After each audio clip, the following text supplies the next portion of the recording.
Dis encore Amen. Il ne change pas. Il est hier, aujourd'hui et éternellement. Le Dieu qui t'a sauvé hier, c'est le même Dieu qui va te sauver aujourd'hui.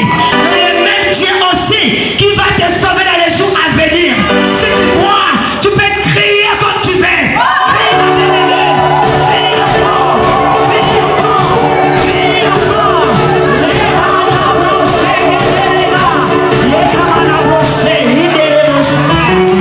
Alléluia. Dites encore Amen.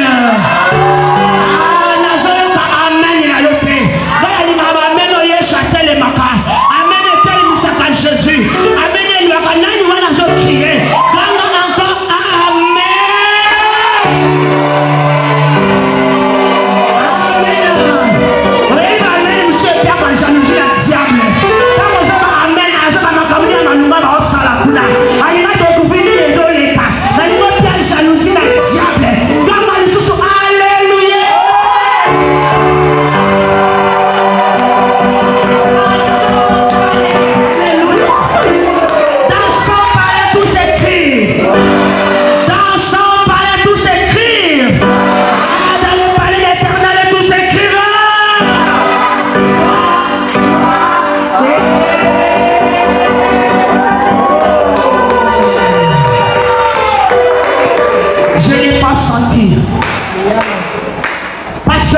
Jésus est puissant.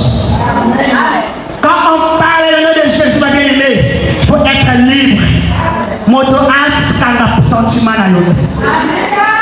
Tonao na kabakiti. Pour montrer ta joie. Aujourd'hui, comme le frère Ben le dit, nous sommes venus ici pour louer l'Éternel. Aujourd'hui, ce n'est pas pour des fire, mais aujourd'hui, c'est pour le jour que Dieu a créé le monde pendant 6 jours. Le 7e jour, il a resté calme de regarder tout ce qu'il avait créé. Donc, le long de sa base, c'est pour cela que nous, ma soeur, mon frère, nous sommes créés par l'image de Dieu. Tu es le fruit de Dieu. Alors ce matin, tu es là seulement pour crier. Ce matin, tu es là pour rendre grâce à Dieu. Ce matin, il y a beaucoup de passeurs, nous sommes déjà morts. Si tu es en vie, ce n'est pas en vain. Ne dis pas que parce que tu es belle, ne dis pas que tu prêches bien, ne dis pas que parce que tu es intelligent, mais parce que Dieu est avec toi. C'est pour ça que tu es intérêt de dire encore Alléluia.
suka. Moto amoto ne sekola yote. Esika malade ezalaki kini ekota. Esika pase ezalaki tina te kini ekota. Oyo saliki mayerne ezonde ye moko onote. Merci Seigneur. Nazo pambola nsambe. Ngana sekere ya ngana lingala. Baba amen. Ngana zali ngana fone. Ngana lubaka na ngana mangala. Soko yoga ka français. Vraiment ma vie pour la lelo. Pour le la fone des autres. Dis-moi amen. Alors ma bien-aimée, je rends grâce à Dieu, le Tout-Puissant. Le Dieu qui nous a convoqués ce matin, n'apprécie et merci. Parce que ce qui était mes papas au coup d'année. Tomana motabeta kali bako a coup d'année à la mort. Tomana motabeta kali tout passe à coup d'année à la mort. Mais il y a un autre pays qui nous a battu le bus. Il y a un autre qui nous a dit merci. Alléluia. Nous avons fait ça, merci dans l'ange de l'église. Malgré son absence, mais nous avons eu le temps de visiter le site chéri dans la journée. Alléluia. Gloire à Dieu. Amen. Il m'a dit, ma chérie, dis-moi, tu vas prêcher. J'ai dit, mon mari, ok. Mais je prêche avec l'onction de mon mari. Je prêche avec l'onction de l'ange de l'église. Parce que c'est lui qui m'a mandaté ce matin. Je ne parle pas de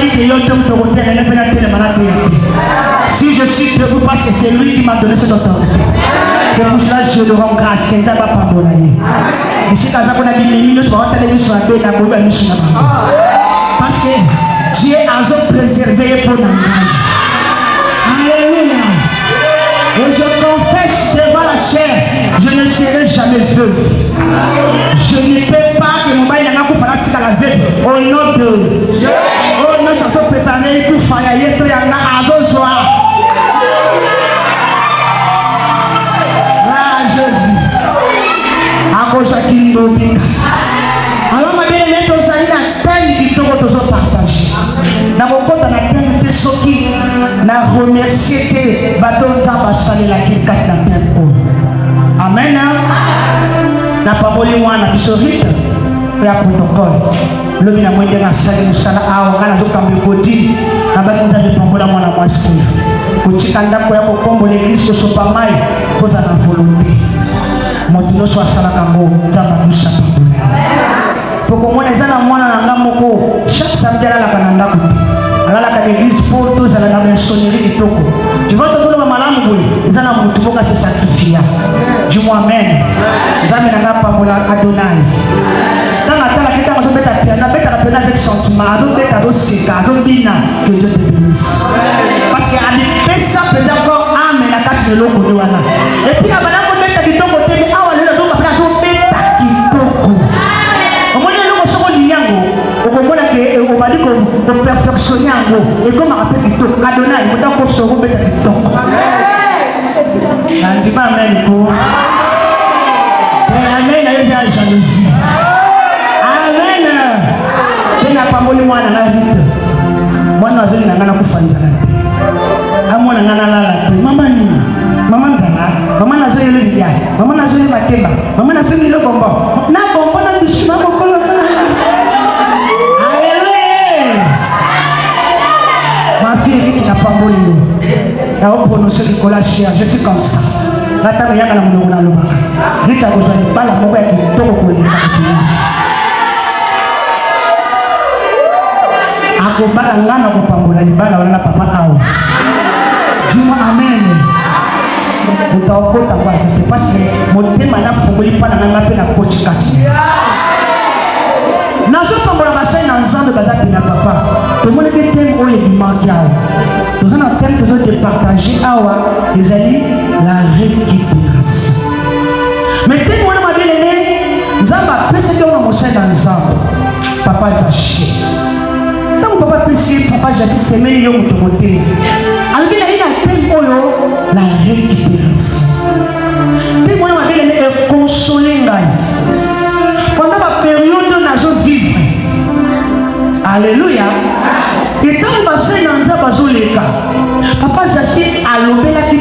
na mozindo eloko oyo obungisaki okorécupere yango.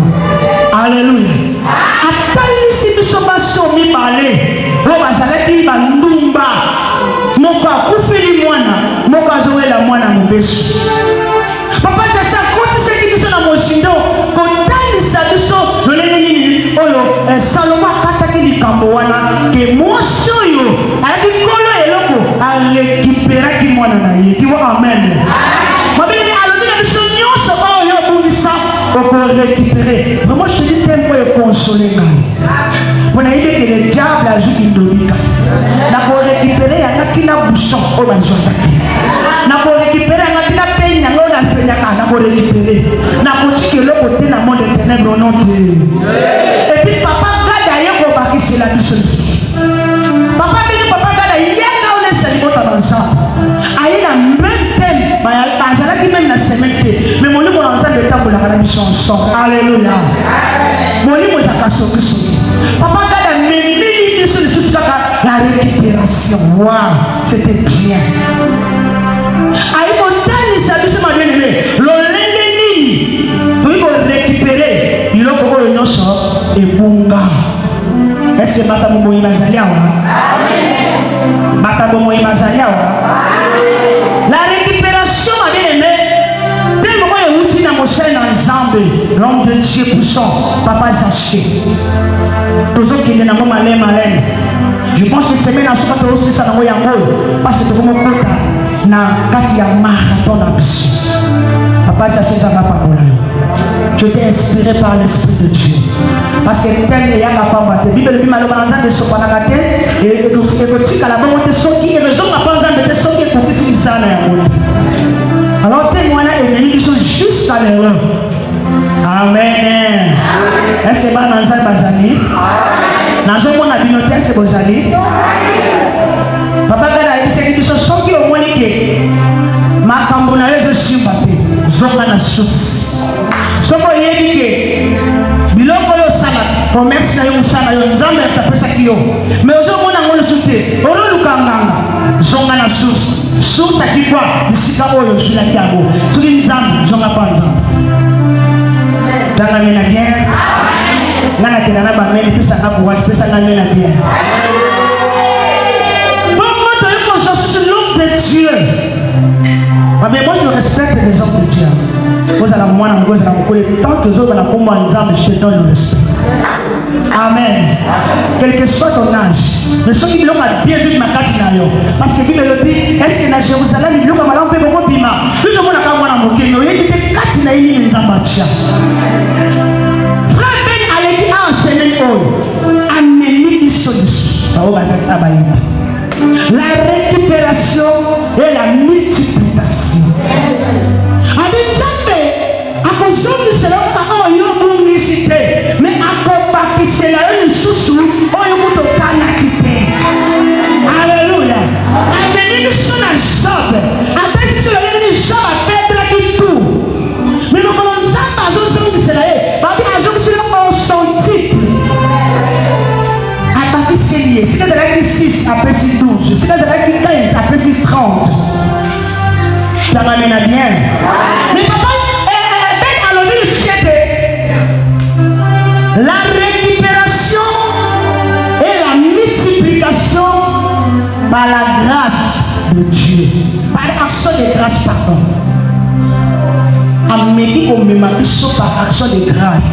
Avec action de grâce, non, ça va résumer la semaine mobile, la semaine surpassée. Alors, la grâce, l'action de grâce, et c'est lui qui l'envoie. Nzambe apesa yo.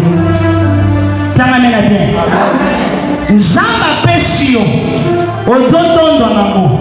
Lomona bambo, ozomona tout. Maintenant oyepa nzambe. Oyepa bonzela nzambe. Mabe oyo yekopesa nzambe eza ya yo te. Ofando opesaka ezalaka ya yo te. Biloko opesaka na basali na nzambe ezalaka ya yo te. Yebeke eza biloko ozosongisela nzambe oyo ye apesaka yo. Zala na conception wana ke biloko nga na nzambe yango ezalaka yanga te. Ezalaka ya nzambe. Yango moni shota alobaki bayebokisa bana na kufi. biloko esili bameme tu otikali pauvre ayekolisaka nzambe tu wana nazwaki yango mpo nzambe apesaki nga lokola mpe azwi yango lokumu esani ezongaka epai dis-moi amen papa mpe amemi biso na kopesa ete mingi soki topedre tozonionga mais okoki kopedre biloko ndenge l'homme de Dieu l'ange d'église papa na biso tous Norbert nga na mpe ale nkiwa foi te na longola nkiwa foi natya nkiwa toma dis-moi amen alinga nkiwa foi te tina yebisa vie kombo na nga nalinga yango te nga na change bakombo même nana mwana moko na tomena eki makiati nani mantanga et cette nom là ça mêlé la malédiction chez ma soeur à tout moment il y a nga lelaka bana bakufa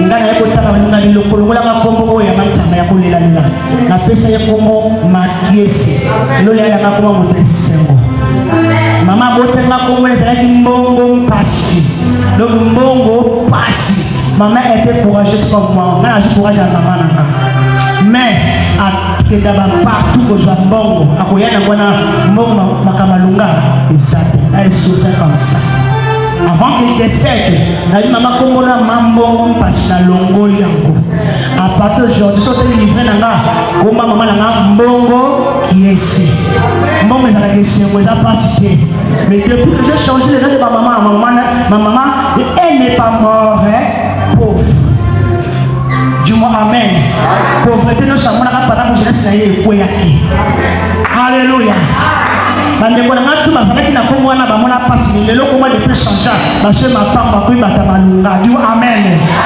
pour te dire kombo mpe kozala influence na vie na yo yango kombo mbai na nga nkiwa foi te nkiwa toma abetela nzambe abo alléluia wana nasali résumé ya oyo nzambe alobela biso pendant na basali na ye oyo balekaki awa alobeli biso na makambo ebele nzambe atiki otape wana nzambe lelo alobi nazali je suis son nom c'est je suis il n'est pas mais je suis il est là papa Jassé azali awa soko za na posa pese lelo ozozongo kaka lelo ali nzambe alalaka te animbaka te avoyageaka te aza présent akosalela yo kaka ndenge oza nango besoin yango lelo aza na besoin apesa moto mo beloko moko abungisaki soka nzambe apambola yo tozwi mokanda na nzambe tozotanga maloba na nzambe na exode simba exode ma bien aimé tana ba exode di balé mais to bana na exode 1 simba to kita na exode 2 to kotanga na exode 1 to bani na 8 jusqu'à 19 mais exode 2 1 jusqu'à 9 to kena ko mbala mo pona temps Zama sur Exode 1 à partir de 8e verset jusqu'à 19e. Exode 2 à partir de 1er verset jusqu'à 9e. Zama sur Ayo Zama Kasa côté les bateaux doivent lecture au moment où na message na Christ. Exode 2, on va commencer Exode 1 pardon 8 à 19. Exode 1 8 à 19, nous lisons la parole du Seigneur. Nous rendons grâce à Dieu. Il s'éleva sur l'Égypte un nouveau roi. Il n'avait point connu Joseph. Il dit à son peuple, voilà les enfants d'Israël qui forment un peuple plus nombreux et plus puissant que nous. Alors montrons-nous habiles à son égard, empêchant qu'il ne s'accroisse, et que s'il survient une guerre, il ne se joigne à nos ennemis pour nous combattre et sortir ensuite du pays. Il en établit sur lui des chefs de corvée afin de l'accabler de travaux pénibles. C'est ainsi qu'il bâtit les villes de Python et de Ramsès pour servir de magasin à Pharaon. Mais plus on l'accablait, plus il multipliait et s'accroissait. Et l'on prit en aversion les enfants d'Israël. Alors les Égyptiens réduisirent les enfants d'Israël à une dure servitude. Ils leur rendirent la vie amère par de rudes travaux en argile et en briques, et pour tous les ouvrages des champs. Et c'était avec cruauté qu'ils leur imposaient toutes ces charges. Le roi d'Égypte parla aussi aux sages-femmes des Hébreux. Mais l'une chiffra et l'autre plia. Il leur dit, quand vous accoucherez les femmes des Hébreux et que vous les verrez sur les sièges, si c'est un garçon, faites-le mourir. Si c'est une fille, laissez-la vivre. Mais les sages-femmes craignirent Dieu et ne firent point ce que leur avait dit le roi d'Égypte. Elles laissèrent vivre les enfants. Le roi d'Égypte appela les sages-femmes et leur dit, pourquoi avez-vous agi ainsi et avez-vous laissé vivre les enfants? Verset 19. Les sages-femmes répondirent à Pharaon, c'est que les femmes des Hébreux ne sont pas comme les Égyptiennes. Elles sont vigoureuses et elles accouchent avant l'arrivée de la sage-femme. Parole du Seigneur. Nous rendons grâce à Dieu. Exode 1, 8 à... Non, Exode 2, 1 à 9. Exode 2, 1 à 9, nous lisons la parole du Seigneur. Nous rendons grâce à Dieu. Un homme de la maison de Lévi avait pris pour femme une fille de Lévi. Cette femme devait enceinte et enfanter un fils. Elle vit qu'il était beau et elle la cacha pendant 3 mois. Ne pouvant plus le cacher, elle prit une caisse de janvier qu'elle enduisit de bitume et de bois. Elle y mit l'enfant et le déposa parmi les roseaux sur le bord du fleuve. La sœur de l'enfant se tient à quelque distance pour savoir ce qui lui arriverait. La fille de Pharaon descendit au fleuve pour se baigner et ses compagnons se promenèrent le long du fleuve. Elle aperçut la caisse au milieu des roseaux et elle envoya sa servante pour la prendre. Elle l'ouvrit et vit l'enfant. C'était un petit garçon qui pleurait. Elle en eut pitié et elle dit, c'est un enfant des Hébreux. Alors la sœur de l'enfant dit à la fille de Pharaon, veux-tu que j'aille te chercher une nourrice parmi les femmes des Hébreux pour allaiter cet enfant? Va, lui répondit la fille de Pharaon. Et la fille alla chercher la mère de l'enfant. Le verset 9. La fille de Pharaon lui dit, emporte cet enfant et allaite-le-moi, je te donnerai ton salaire. La femme prit l'enfant et l'allaita. Acclame la parole du Seigneur. Le béthéline, le moment d'ensemble, la banque. Amen. Le texte est mis au Dieu Kotanga. Premier texte du Kotanga, Exode 2. Une histoire ya bana Égypte. Bakota kineni bana Israël bakoma kineni na Égypte. Bakota kineni, je pense que déjà enseigné, donc on compte dans l'enseignement wanati. Alléluia. Quand Joseph akoma ki mokonzi na Égypte. Bande koletu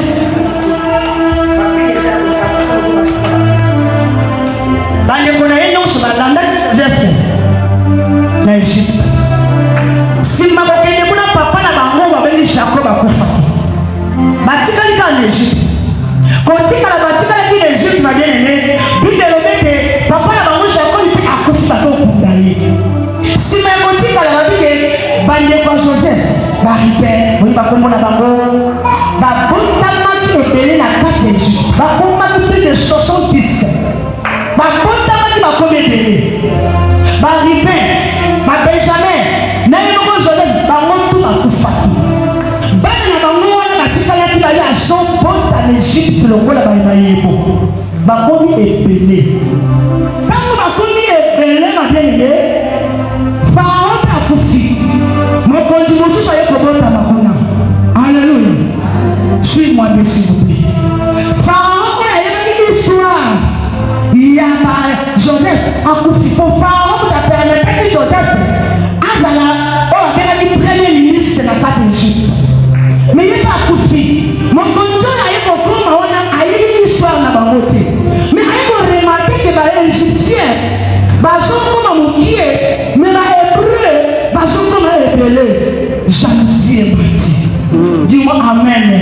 Les gens n'ont pas tout ça, ils ont pas de temps, pas de temps, pas de temps. Mais quand ils sont pas de temps, ils ont pas de temps. Nous sommes allés aussi par 100 millions de décès Kanda. Alors que la somme est améliorée. Fabien, non, donc empêcher Bango. Bango m'a aidé, nous se soutient. Ce qui m'a connu aidé, risque un jour, va rejoindre l'ennemi à l'issue, va taper l'issue. Et il faut monter ma vie. mokonzi wana akomi koloba bahébreu bakoma su ebele te akomi koempêche bahébreu bakoma ebele loba nanga amen na bien azo empêche bahébreu babota lisusu abi nazobanga puissance na bango baza bato nguya soki baye ebele bakokoma bakotate biso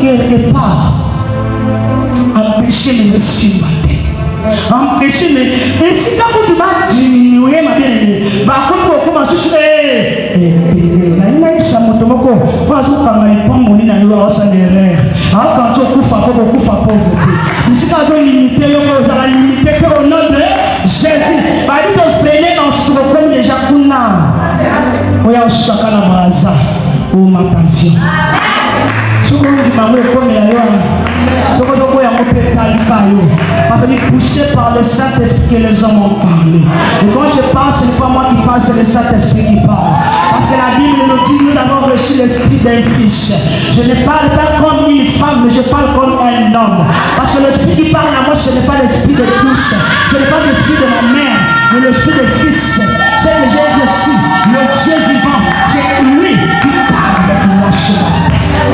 Est-ce que tu peux dire encore amen? Alors si l'esprit parle, il faut recevoir le message. Parce que c'est ça qui vont faire que nous ayons encore des bouches. Tu vas dans ma parole. Tu vas dans ma parole. Oui, il faut que freiner à côté. Alors que hier, tu as empêché à la terre, je vais encore. Tu as empêché à ce que ça la terre, je vais encore.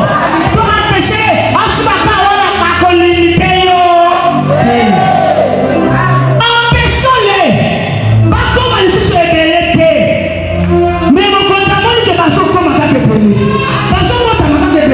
A changer stratégie. Alors maintenant, ça va changer les stratégies, papa Ben, alléluia. Va changer les stratégies, papa Joël, parce que le Dieu de tous a la contrôle à nous. Allez, empêchez-les, à changer les stratégies. Les stratégies je vais y aller dans la panne, si malade, maman qui prière, mais je suis là-bas, va changer stratégie, va freiner mon bongo. Maman qui est bon, les autres sont battus, va changer, va pression. Tout est allé le Lukakongo. Va changer les stratégies. Peu importe quelle stratégie va changer, ma bien-aimée, les amis, les changer. Empêchons-les. Nous n'avons pas empêché d'évoluer. Nous n'avons pas empêché de faire nani aza na parole ya mota na parole le tobeta ye amen. Alors maintenant à comment la passage femme ali passage famille pour body sakabasi ya hébreu moi ce que c'est hébreu quand on parle de hébreu c'est un chrétien quand on parle des hébreux bato batibela ensemble quand on parle des hébreux bato bakangama na Yesu hébreu ezali yo moto kolana Jésus c'est toi un hébreu un égyptien faut se prendre un hébreu un égyptien c'est des sorciers un égyptien c'est bato balukaka yo que de l'imosote bani yo que de l'imosote donc empêcher bato mona basade femme bayebi boyoka basi nyonso bahébreu bakobota na hôpital na bino soki aboti mwana mobali bokoma ye nazuka parenthèse dans le micro ozomona kaka bazomona somona bino ya masi esangamina le sabino ya masi anambe bakomala lese naza komina te azokokani tout le monde sont mal à l'aise maintenant atozali moyibi te kama tatouage otiaka ekomi so mal à l'aise okomobanga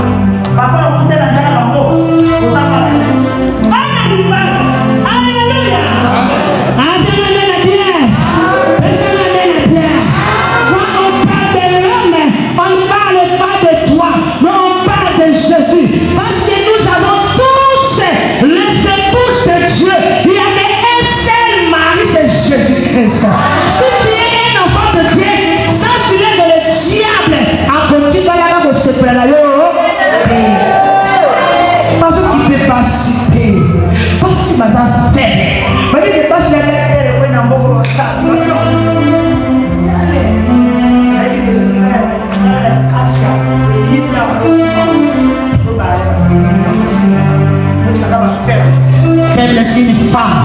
La femme, c'est qui? La femme, c'est la épouse de Jésus. Attention, parce que nous sommes faibles. Pour ma côté là, il dit que nous sommes de l'autre côté. Alors ne sois pas une femme dans l'église. Alléluia. Vous savez, Dieu tout pour ça. Hein? Jésus-Christ, souvent, il parle dans les proverbes. Vous devez m'assister. Et souvent, quand je presse, il y a des messages qui passent par les messages comme ça. Et si tu n'es pas attentif, tu ne peux pas comprendre. Alléluia. Donne-moi bien amen. Mon péché. Mais écoutez-moi, là où moi j'ai aimé, la Bible déclare, mais les femmes hébreux, surtout dans l'Imamota, dans le moment où les sages femmes ont dit Yaka, pour avoir ça y est, pour finalement, à bout de la chapota.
Parce que tu es l'épouse de qui? De Jésus.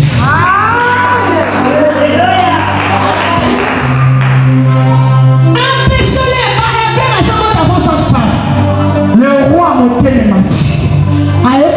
Mais vous les sages-femmes, on a dit là, et c'est une bonne étude. Donc on m'a dit non, je suis mais la chose qu'on a dit, papa ben, d'abord je me donne la 19 fois. Je le 9. Quand je suis à 9 voilà. Exode 9. Quel est les gens vont comprendre. Les sages femmes répondirent à Pharaon. C'est que les femmes des Hébreux ne sont pas comme les Égyptiennes. Arrêtez. Ils ne sont pas comme les Égyptiennes. Alléluia.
Parce que les gens sont en contrôle de nous. Les femmes des Hébreux, ils ne sont pas comme les Égyptiens.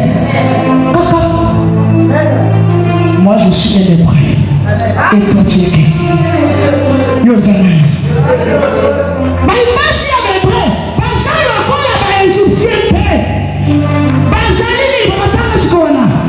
Elle Elles sont vigoureuses. Elles sont vigoureuses. Écoutez-moi ce qui va bien. Maman, tu peux être faible, la chair, en esprit tu es fort. Dis-moi amen. Oui, nous avons ce que tu vas se dire. Pour que les gens m'abonnent. Nous avons tout le monde. Tu vas tout le monde. Pour que les gens m'abonnent. Nous avons besoin de côté. Nous allons faire gagner. Pour que les gens m'abonnent. Mais vous avez dit que vous faible. Nous avons dit ma casse. Parce qu'ils sont vigoureux. Vigoureux. Comme on parle de vigoureux, on peut passer à ma casse. Alléluia.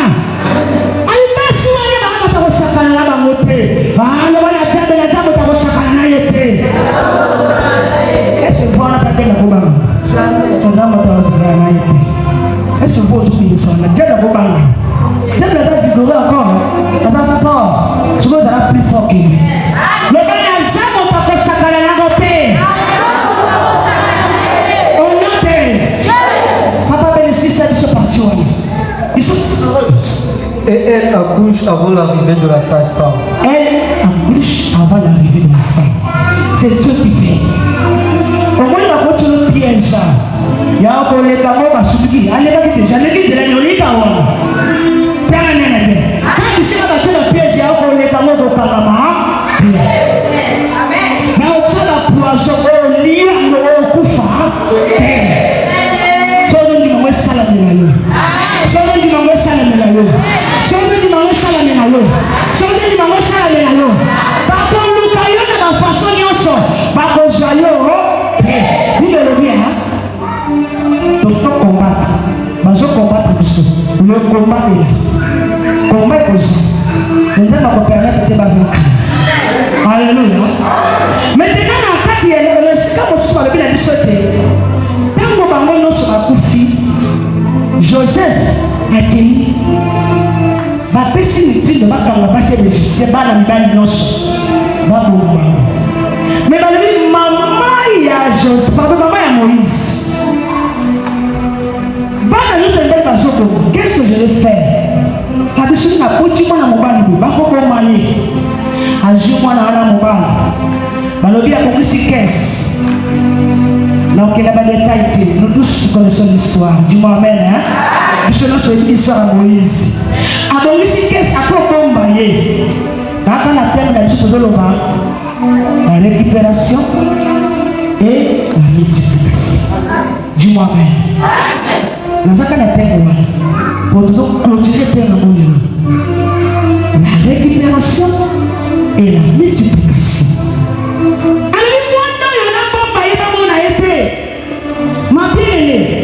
Na makasi na yo moko okopate kobomba biloko oyo ozoteka kobomba bana na yo kobomba mosala na yo na force na yo moko okokoka te. Dis-moi amen. Yaka pa Yesu abombela yo yango. Pesa pa Nzambe asimbela yo bana. Pesa pa Yesu asimbela yo commerce. Pesa pa Yesu abombela yo bomoi na yo komibombaka yo moko te kosoko zingomba yo moko Nzambe akotika yo. Mama asi mwana bondi ye. Abondi na ndako. Abi wamo na ete. Wamo mama mwana te. Bako bomba ye na chambre. Babombi ye pendant 3 mois. Wewe mwana babomba ka ete. Ndeko zala sota mungu mwana ye bande balonganga. Mama bomba se. Na bo risque na ngala za problème. Et mama se koya. So mwana ndo ko ko. Alléluia.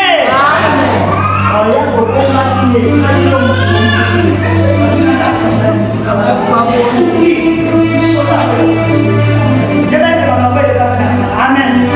Ce qui t'a permis que génération de Jésus pour fois de 0 à 2 ans, Jésus a la Amen. Génération pour fois parce que la petite là, parce qu'on a la norme. Bana nyonso bazali de 0 à 2 ans. La génération là déjà tika yo. Nzamba sacrifier bana nyonso. Alléluia. Donc la sacrifice au nom de oh Yesu akufa kwa na yo. Ila Yesu akufa. Ndio akufa kwa Yesu. Apela nene pia. Ndio nene. Bana salakani. Tango fait Hérode azotinda. Bato na mama na nyoso kwa yake Jésus ka kokufa. Ndio kabisa kimaki l'Égypte. Akoma bana nyoso ya des rois des Jésus s'achota kima. Alléluia. Soki n'est pas la mbango ezali.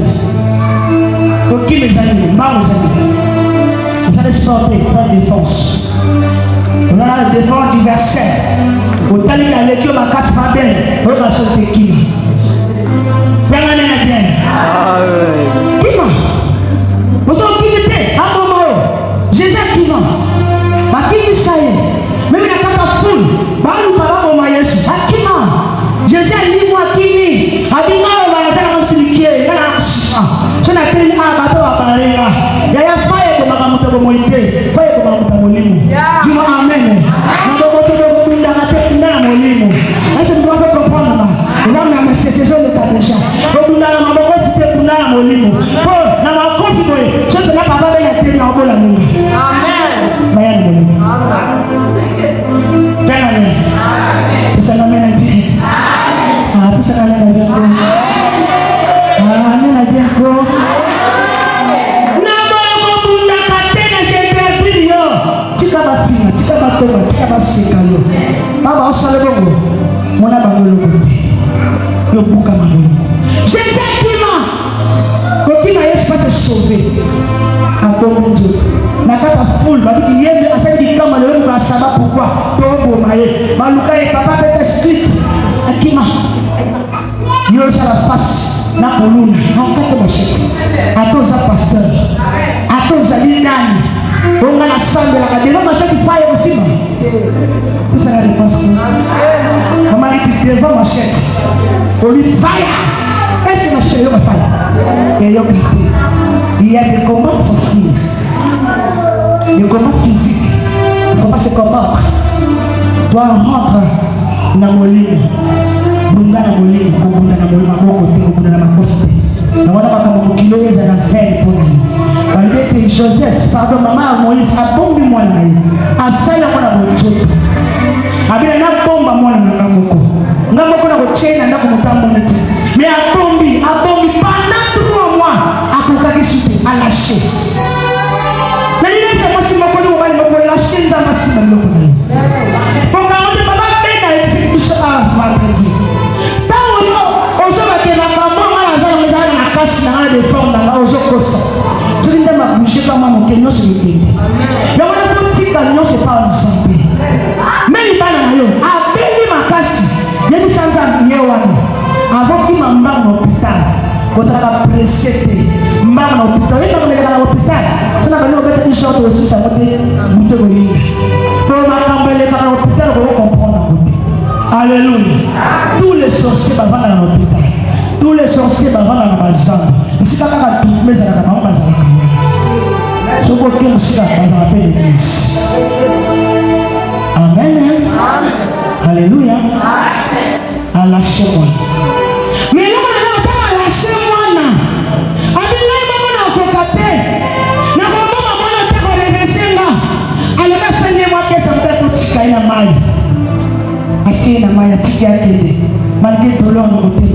Malgré pas sa côté. Et que tu m'as dit yana mama opé. On a appelé l'église. On s'appelle le côté. On va le dire là. Pesa olo sana go. On se pesa front on doit la na oliani.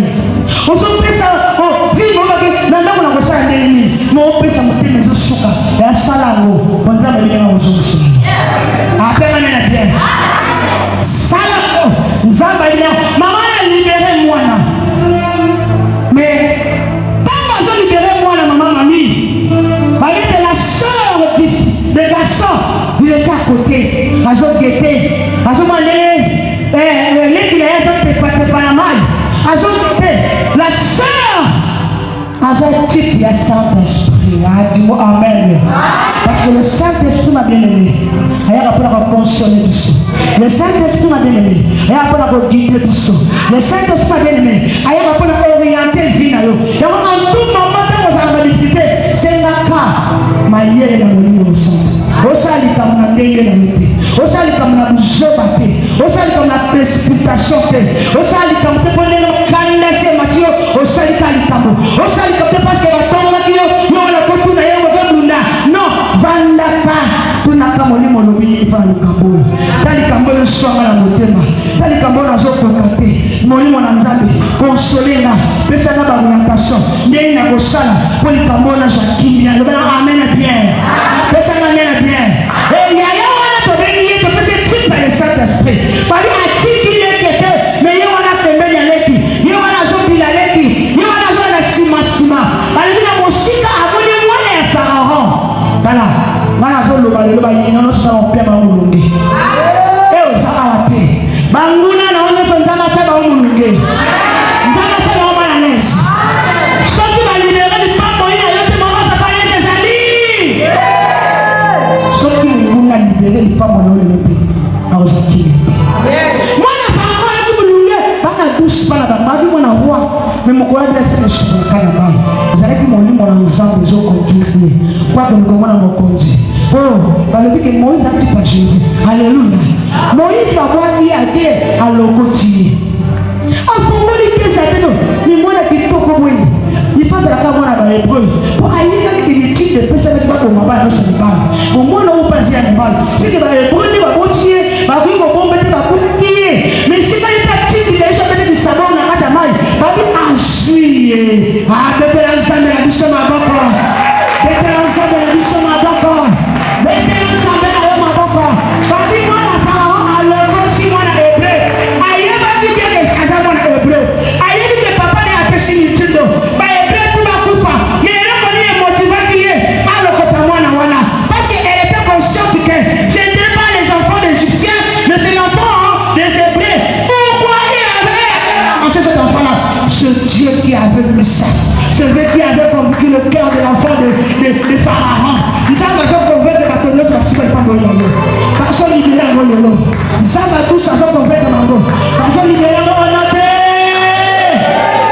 bazolibere soki ozindile komela yo soki ozindile komela yo nayebi nzambe kosalelaka na mobali nayebi ndenge asalaka ezaka yo moto kondima nde kokomela yo moto tomona ngo lokola mwasi na zolo bafeli ekomela mpe yo te onga na njini ekokomela babi alokoti mwana bisika akoka ye nkona moyecola akomeluka nani akomeliselanga mwana oyo mpo asepelaki na ye halleluya mki akozwa mwana ameliselanga ye akoliselanga mwana oyo alobi sœur wana Saint-Esprit aye pembeni abi mama ozoluka mobali esilo mwana oyo nga nayebi mwasi koko akokozilo mwana oyo apesilo lide akombilo mwana oyo babele Saint-Esprit aye ayebisi mwana wana zwa ye kende kotika ye na moto oyo lingi amelisile libele metango topesa ye nakobakisila ye mbongo soki opesaka bambota makasi betela nzai maboko te ozobeta maboko te osopeta maboko te il a dit je vais donner un salaire à cette femme qui va allaiter cet enfant et quand bazwi mwana babien-aimé tunanga bakopesi pana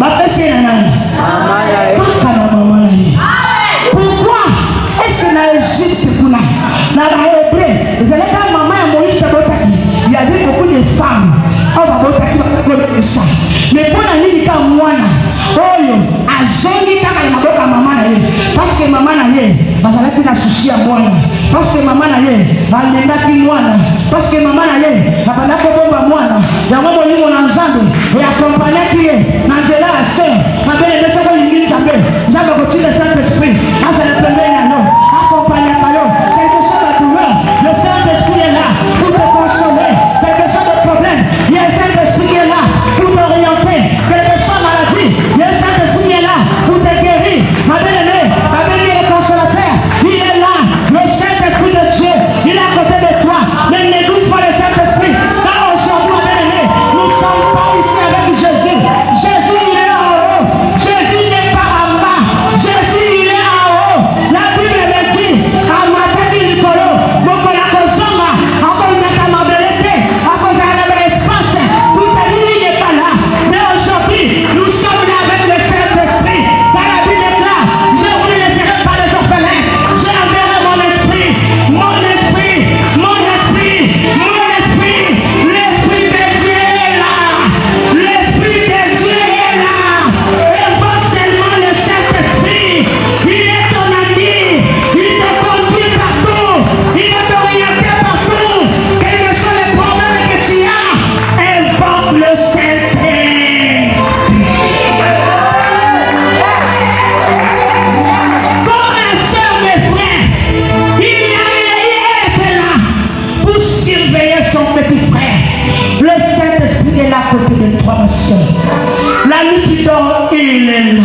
si il est là.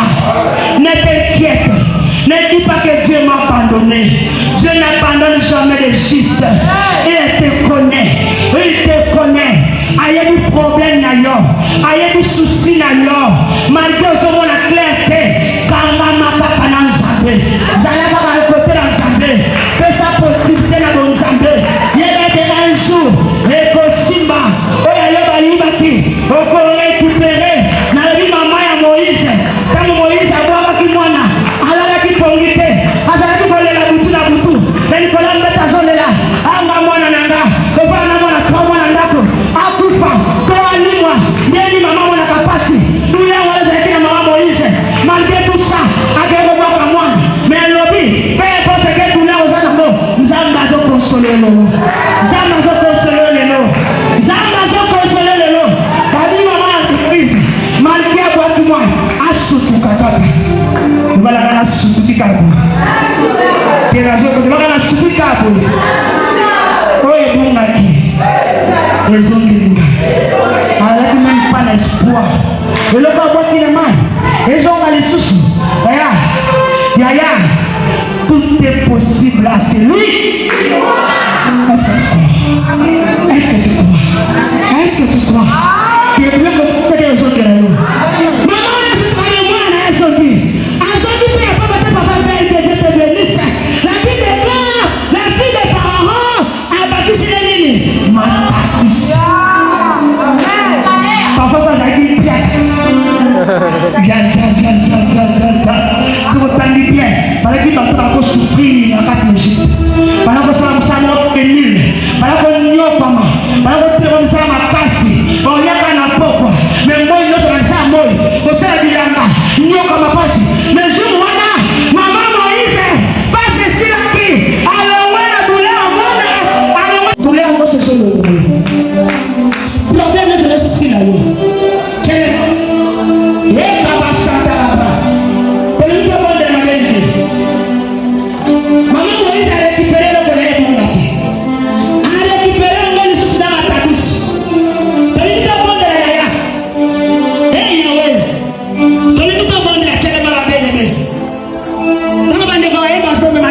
Yes.